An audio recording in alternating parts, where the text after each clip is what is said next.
بسم اللہ الرحمن الرحیم اللہم صلی وسلم وبارک علی سیدنا و مولانا و حبیبنا محمد النبی الامین وعلی آلہ و اصحابہ و ذریہ فی عدد کل معلوم اللہ وفی عدد ملکہ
وانشاء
نفسکہ وزینت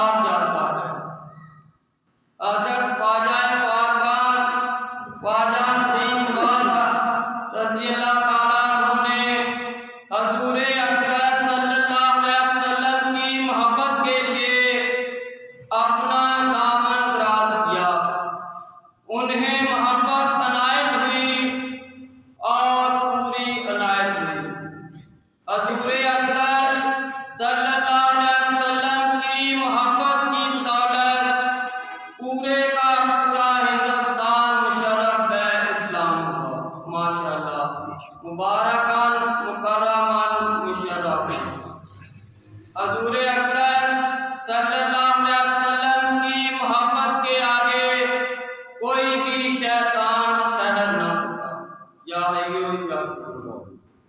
حضور اقدس صلی اللہ علیہ وسلم نے دو باتوں کی تعلیم دی، توحید و عمل صالح۔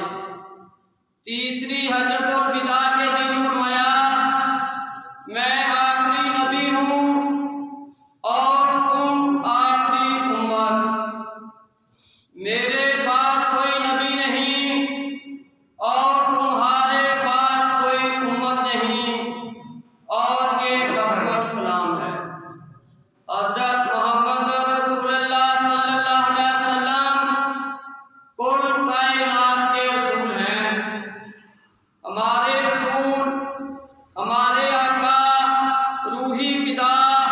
صلی اللہ علیہ وسلم، اور یہ عنایت کسی محبت ہی کی بنا پر ہوتی ہے، مبارکاً مکرماً مشرفاً۔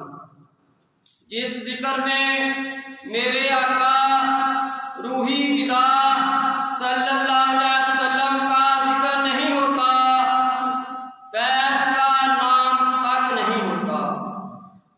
میرے آقا روحی فدا صلی اللہ علیہ وسلم کے ذکر ہی کی بدولت بزم کونین پرکیف ہوئی۔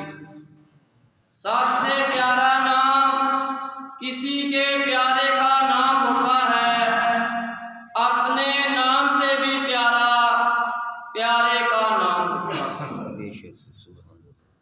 مایا اللہ سے اللہ کے حبیب اقدس صلی اللہ علیہ وسلم کی محبت مانگ، کسی بندے کا تجھ سے اور تیرے حبیب اقدس صلی اللہ علیہ وسلم سے محبت کرنا تیری اور تیرے حبیب اقدس صلی اللہ علیہ وسلم کی محبت کی بدولت ہے، ورنہ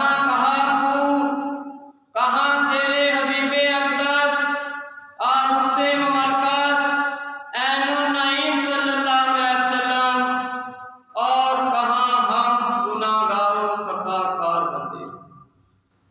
جس بندے کو وہ اپنی محبت کے لیے قبول فرما لیتے ہیں، ساری دنیا سے بالا وقت ہوتا ہے۔ جس دن میں وہ اپنی محبت بانٹ دیتے ہیں، پھر کسی اور کی محبت اس دل میں سما نہیں سکتی۔ آپ صلی اللہ علیہ وسلم کی محبت کا کمال دونوں عالم سے بے نیاز و بیگانہ کر دیتا ہے۔ اللہ واحد ہے، وحدہ لا شریک کا، کسی کو شریک مت بنا۔ اللہ کے حبیب اقدس صلی اللہ علیہ وسلم سے محبت کرنا اگر کسی کے نزدیک شرک ہے تو بندگی اور کسے کہتے ہیں؟ اللہ کے حبیب اقدس صلی اللہ علیہ وسلم ہی نے تو بندوں کو شعور بندگی بخشا، جس نے جو پایا آپ صلی اللہ علیہ وسلم ہی کی بدولت پایا۔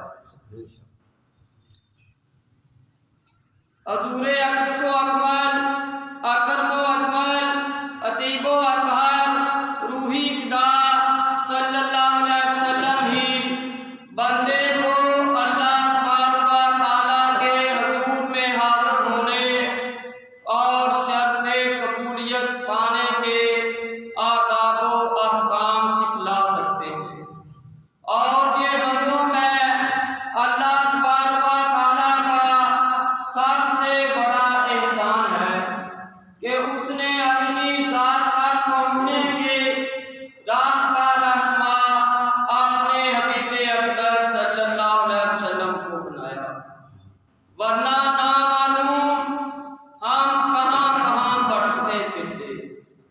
گویا ہر بندہ ہر وقت اور ہر حال میں آپ صلی اللہ علیہ وسلم ہی کی تعلیمات کا محتاج۔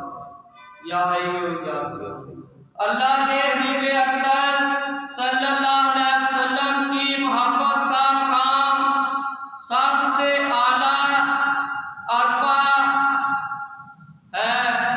زہے قسمت جو ہم گناہ گاروں کو اللہ کے حبیب اقدس صلی اللہ علیہ وسلم کی محبت عطا ہو۔ آمین یا حی یا قیوم، آمین۔ اللہ تبارک و تعالیٰ نے قرآن کریم میں فرمایا، آتی اللہ اللہ کی اطاعت کرو۔ دوسری جگہ فرمایا، مومن اللہ سے شدید محبت رکھنے والے ہیں۔ معلوم ہوا محبت اور اطاعت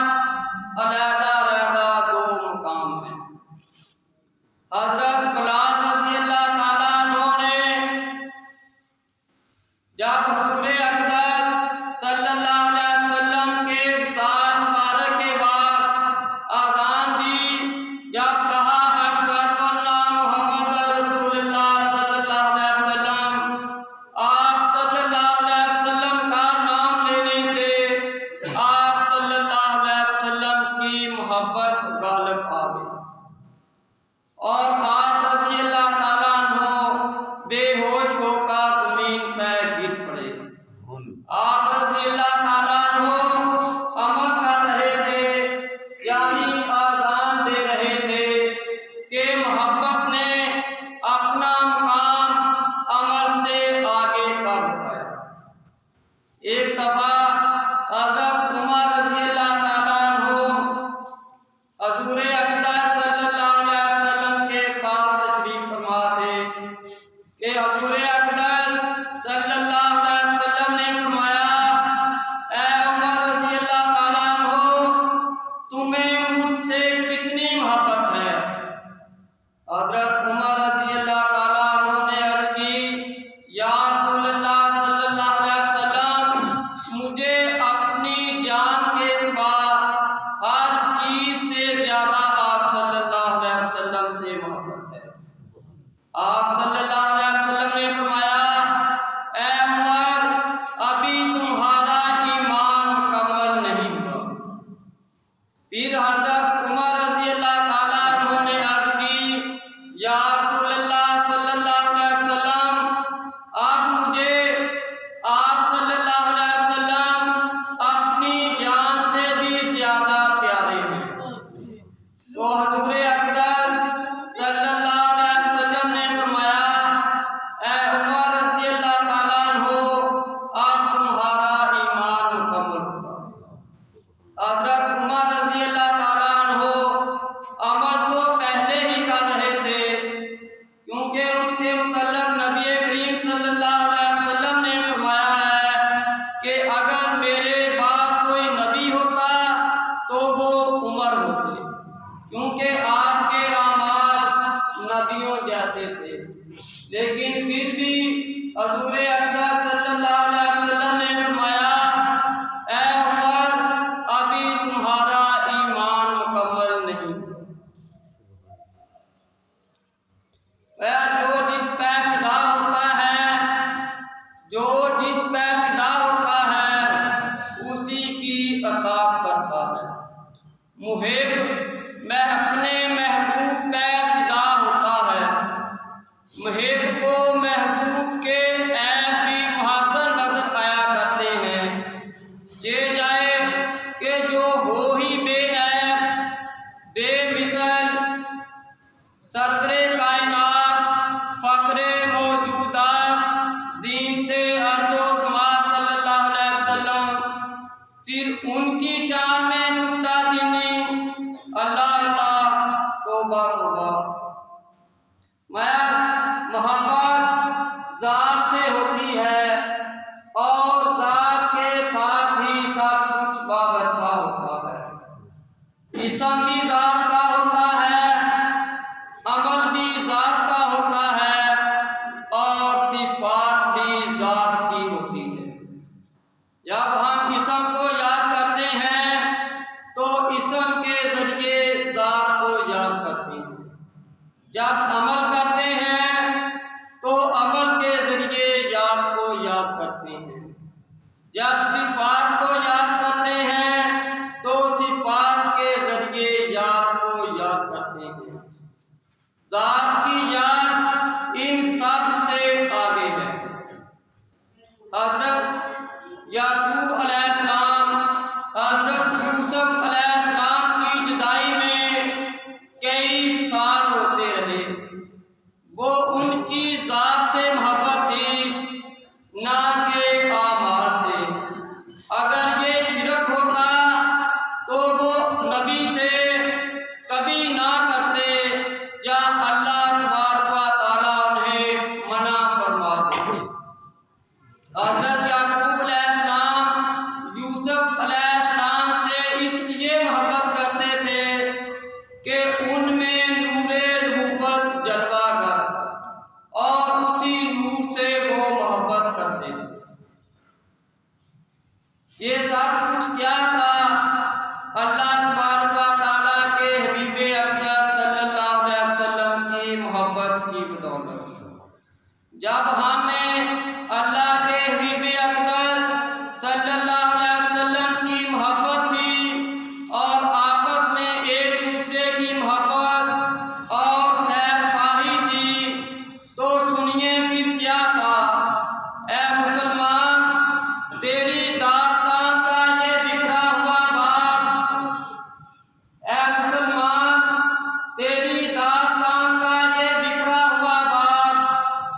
تیری داستان کا یہ بکھرا ہوا ایک برق، ایک درد زندہ باد ہے۔ مسلمان افواج جب ملک شام کی طرف گئے تو رومی سرداروں کا ایک وفد مجاہدین اسلام کی جنگی قابلیتوں کا جائزہ لینے ان کے پاس پہنچے تو حضرت زبیر رضی اللہ تعالیٰ عنہ نے ایک دیوار کی طرف جو ان کی فصیل تھی اشارہ کر کے کہا کہ یہ گرد و غبار میں لپٹے ہوئے پھٹے پرانے کپڑوں میں ملبوس شمع رسالت صلی اللہ علیہ وسلم کے پروانے ہیں۔ اگر تیری اس دیوار کو انگلی کا اشارہ کر کے کہہ دیں کہ گر جا، فوراً گر جائے۔ کہتے ہیں کہ یہ کہنے کی دیر تھی کہ دیوار زمین پہ جا گری۔ ہماری تاریخ کے اس واقعہ کو سن کر ہر کوئی جھوما۔ یہ سب کیا تھا؟ اللہ کے حبیب اقدس صلی اللہ علیہ وسلم کی محبت، ہماری آپس میں محبت اور خیر خواہی کی بدولت۔ میاں انسانیت کی رشد و ہدایت کا کام بعد از انبیاء علیہ السلام اللہ تبارک و تعالیٰ نے اپنی بارگاہ کے فقیروں کے سپرد کیا، جن کے دم قدم سے ہر جا روشنی ہوئی، دلوں کی دنیا آباد ہوئی اور روح و قلب و نفس و جسد میں نکھار۔ انہی کی وجہ سے خیالات فاسدہ کی بیڑیاں کٹیں اور انسان مقام کی بلندیوں تک پہنچا۔ جب روح و افلاک کی وادی میں بد نظمی کے طوفان اٹھتے ہیں اور کفر و شرک کے تیز جھکڑ چلتے ہیں تو روح کی دنیا میں اندھیرا چھانے لگتا ہے، اخلاقی کردار دھندلا جاتے ہیں، قابل تقلید کردار کے نشانات آنکھوں سے اوجھل ہونے لگتے ہیں۔ تو ایسے میں کوئی اللہ کا بندہ روشنی کی لکیر بن کر نمودار ہوتا ہے اور اندھیروں سے برسرے بیکار ہو کر بالآخر انہیں بھاگنے پہ مجبور کر دیتا۔ اللہ کے ایسے بندے ہر زمانے اور ہر علاقے میں آتے رہے اور خاتم الانبیاء صلی اللہ علیہ وسلم کی امت ایسے مردان حق کے وجود سے کبھی بھی خالی نہیں رہی۔ معروف اصطلاح میں انہیں اولیاء اکرام کے لقب سے یاد کیا جاتا ہے۔ اللہ کے یہ مخلص بندے کسی سے کچھ لینے نہیں بلکہ لوگوں کے خالی دامن حق و صداقت کے موتیوں سے بھرنے آتے ہیں۔ وہ اپنے پرخلوص قول و فعل سے سسکتی ہوئی انسانیت کی ڈھارس بندھا کر انہیں جینے کا حوصلہ عطا کرتے ہیں اور اخلاق نبی صلی اللہ علیہ وسلم سے مزین ہو کر اپنے ذاتی عمل کا نمونہ پیش کرتے ہیں۔ میاں علماء نوکے زبان سے اور صوفیہ نوکے نظر سے تبلیغ کرتے ہیں۔ علم از کتب، دین از نظر، ایسی ہستیاں ادارہ ساز ہوتی ہیں اور دنیاوی جاہ و حشمت سے بے نیاز۔ دارالاحسان اسی فکر کا آئینہ دار اور اسی روایت کا امین و پاسدار۔ علم از کتب، دین از نظر، مولانا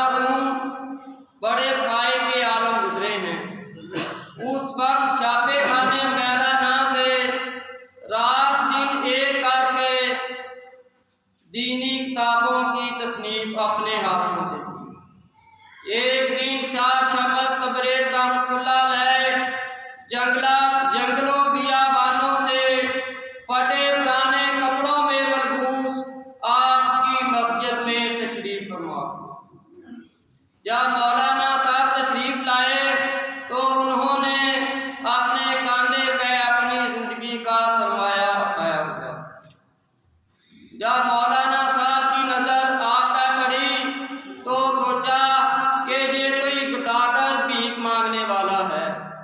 جب آپ کی نظر پڑی تو آپ نے سوچا کہ اس کے پاس علم بہت ہے لیکن اس کو نظر کی ضرورت ہے۔ اگر اس پہ نظر ہو جائے اس کا علم اس کے کام آ جائے۔ آپ رحمۃ اللہ علیہ نے آگے بڑھ کر فرمایا مولانا صاحب یہ کیا کھایا ہوا ہے؟ ان کے دل میں تو پہلے ہی حقارت آ چکی تھی۔ کہنے لگے کہ یہ ایسا علم ہے جسے تو نہیں جانتا۔ آپ نے فرمایا ٹھیک ہے۔ مولوی صاحب جب کتابیں راداب کا ادھر ادھر ہوئے تو ساتھ ہی ایک طلاق تھا۔ آپ رحمۃ اللہ علیہ نے کتابوں کو اٹھایا اور طلاق میں پھینک دیا۔ ہاتھ کا لکھا ہوا ہو پانی کا ایک قطرہ ڈال دیا جائے، جہاں تک پانی کا قطرہ پھیل جائے گا لفظ پڑھنے کے قابل نہیں رہیں گے۔ ہمارا علم اور عقل یہی کہتا ہے۔ اور ان کتابوں کو تالاب میں ڈال دیا جائے۔ جب مولانا صاحب واپس تشریف لائے کتابیں دیکھی نظر نہ آئیں تو لڑکوں سے پوچھا۔ ایک لڑکے نے کہا کہ مولانا صاحب اس فقیر نے چاہ کے تالاب کے ساتھ کھانے گئی۔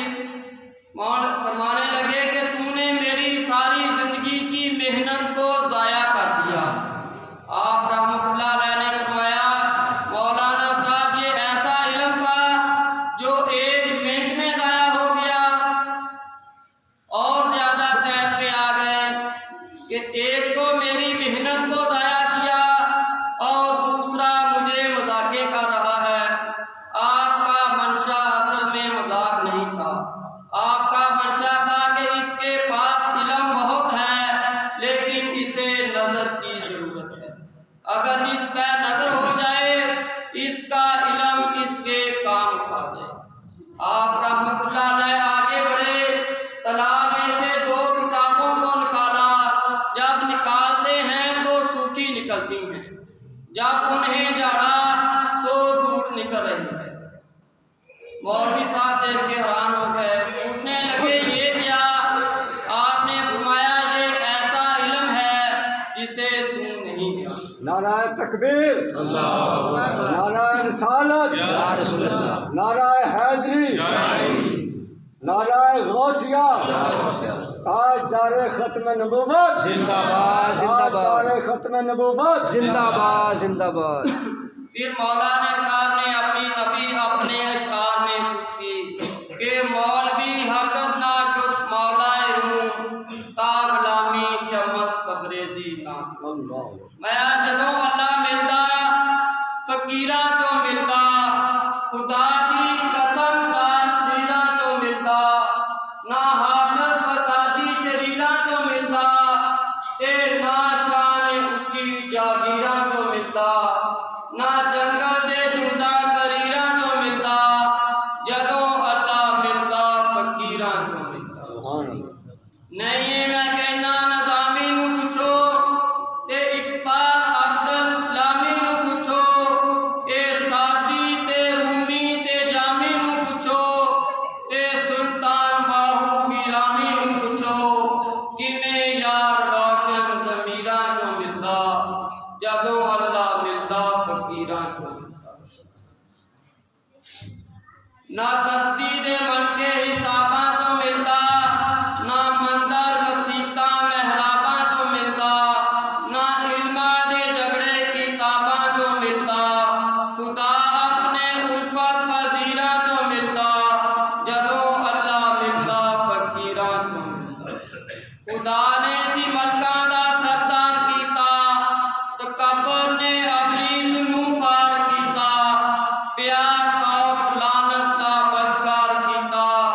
خدا نے نبی دی نہ جلی جدائی کہی ویچ کے دید سونے نہیں پائی خدا بھی نبی دے آسیرہ جو ملتا جدوں اللہ ملتا فقیراں جو ملتا محبت دے ڈنگے فقر نے بجائے محمد دے جلوے فقر نے دکھائے خودی تے تکبر تماں نے گوائے صبر تے شکر دی فقر میں پلائے نشہ عشق دا عشق گیراں تو ملتا جدوں اللہ ملتا فقیراں کو ملتا مکان ایڑیوں تاج دینا کہانی کھڑا کھوٹا دیکھے دلاں دا ہو جانی جو پڑھ پڑھ کے دیکھے محمد دی بانی جدوں مولا مرشد کرے مہربانی تدوں مولا بندے نو پیراں تو ملتا جدوں اللہ ملتا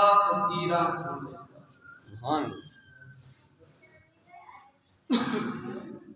آخری نبی صلی اللہ علیہ وسلم کے آخری حج مبارک کے آخری خطبہ مبارک کا آخری پیغام اللہ کے دین اسلام کی دعوت و تبلیغ ہے امت کے ہر فرد پہ ہر وقت لاگو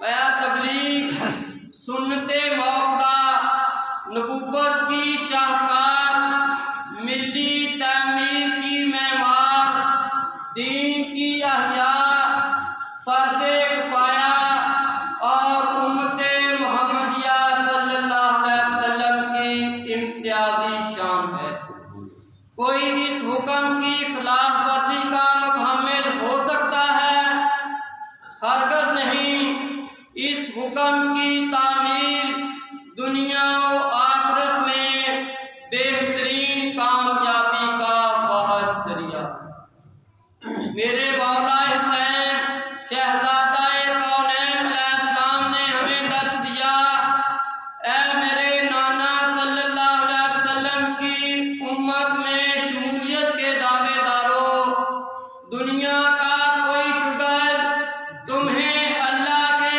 دین اسلام کی دعوت و تبلیغ سے ہرگز نہ روکے کوئی خوف و خطر تیری راہ نہ روک سکے زہر قسمت اللہ کی دی ہوئی جان اللہ کی راہ میں نکلے میزان کے دن عنایات الہی کا انحصار اللہ کے دین اسلام کی دعوت و تبلیغ ہی پہ موقوف ہوگا یہ ضرور پوچھا جائے گا کہ بتا تو صحیح تو نے میرے دین اسلام کی کیا خدمت کی جب کہ وہ مر جا رہا تھا تو نے اسے تر و تازگی بخشنے کے لیے کیا کچھ کیا اس ایک ہی سوال کے بعد آخرت کے اعلیٰ درجات عنایت کیے جائیں گے اللہ کا دین اسلام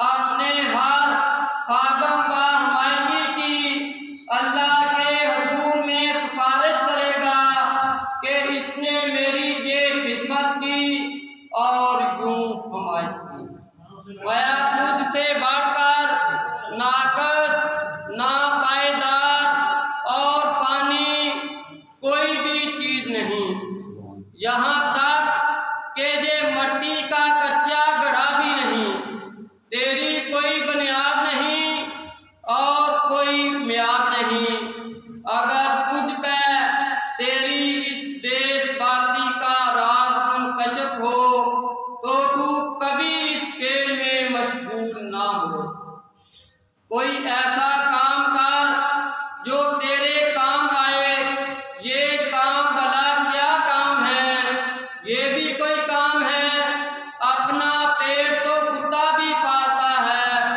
تیرا دنیا میں جینا اے وہ جینے والے تیرے ملک و ملت کی سر بلندی کے لیے اللہ تبارک و تعالیٰ فرماتے ہیں اگر تم میرا بن جائے میری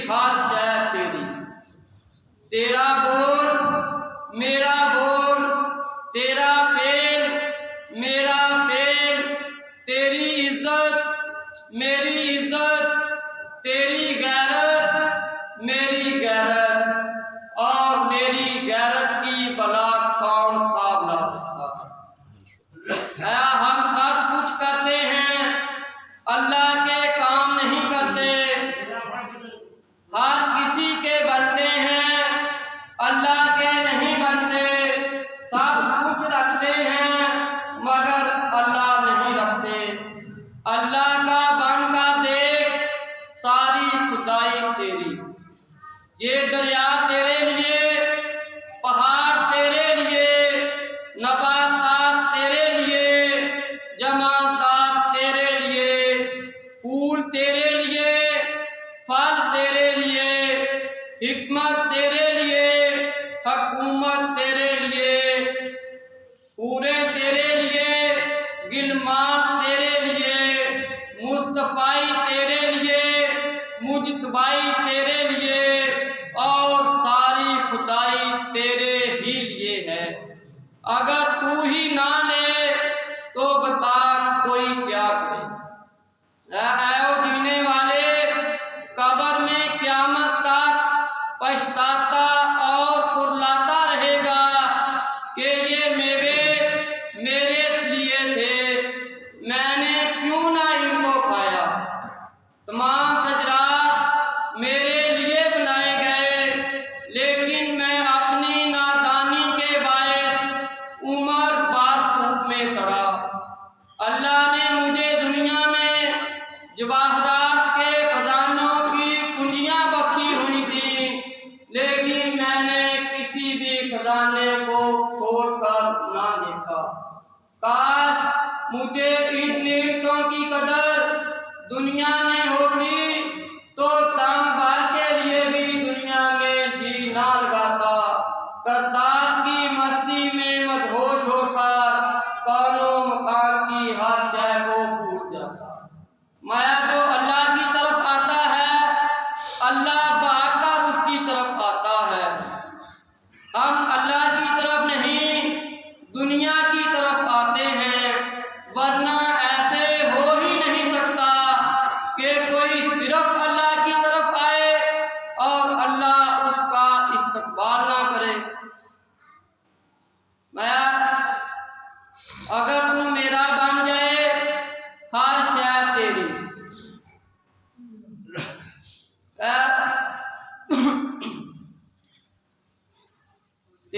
اگر تو میرا بن جائے، ہر شے تیری، تیرا ارادہ میرا امر، یہ رنگ میرا ہے کبھی اتر نہیں سکتا، یہ روپ میرا ہے کبھی بگڑ نہیں سکتا، یہ مہک میری ہے کبھی مٹ نہیں سکتی۔